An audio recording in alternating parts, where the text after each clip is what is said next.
Christmas season, the Salvation Army gets a lot of attention for helping those in need through angel tree adoptions and the Red Kettle campaign. But Captain Monica Seiler knows firsthand the Salvation Army provides a safety net all 12 months a year. Her Salvation Army story started when she was 4 and ended up in the emergency room with her mom after stepping on her father's heroin needle. The nurse in the emergency room said, "You really need to get out of the situation. You need to get your kids out of the situation or somebody's going to get killed, probably you," as my father was very abusive towards her. For her mom, escaping Monica's abusive, drug-addicted father wasn't as simple as walking out with the kids. So while he was at work the next day, she put our clothes in black trash bags and put them out in front of the house as if it were regular trash. And the next day when he went to work, she tied those trash bags to our double stroller and we ran away on foot. And she didn't know what to do, so she called the cops, and the police came and they took us to a Salvation Army shelter in downtown Philadelphia. And that is the place we called home for a little while. In the shelter, Monica's mother started counseling while her 3 children settled into their new life. And the lieutenant who was there invited her to church. And she said, "Thanks, but no thanks. I'm Jewish. My mom's Jewish." But eventually we went to church and we got involved with their music programs, their summer camp, after school program. My first job was at a Salvation Army summer camp. Monica says Salvation Army staff was encouraging, telling her she was smart, even throwing out the word college.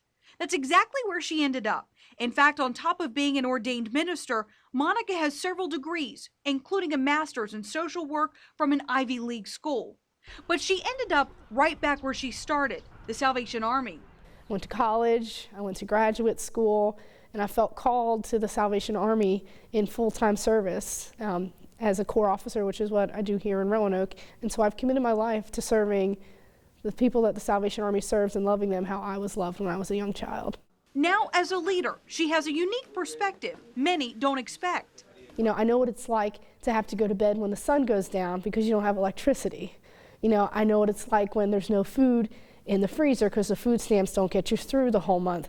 I know what it's like to be picked on as the poor kid at school. It definitely gives me a unique perspective. My story is quite unique in that from the Salvation Army from the ground up, you know, I've been involved. This is my life. And her 2 younger siblings made it their lives as well. All 3 have devoted their lives to the nonprofit's mission. So I am the Salvation Army story. I know it works. I believe in it. I've committed my life to it. As if the Salvation Army hadn't impacted Monica's life enough, her father ended up in one of its recovery programs. Monica says she used to resent when he told others the Army raised his 3 kids when he and their mother couldn't. Now she says it's a privilege to do the same for other families, helping to rewrite their story. What the Salvation Army exists to do is to change the cycle of poverty.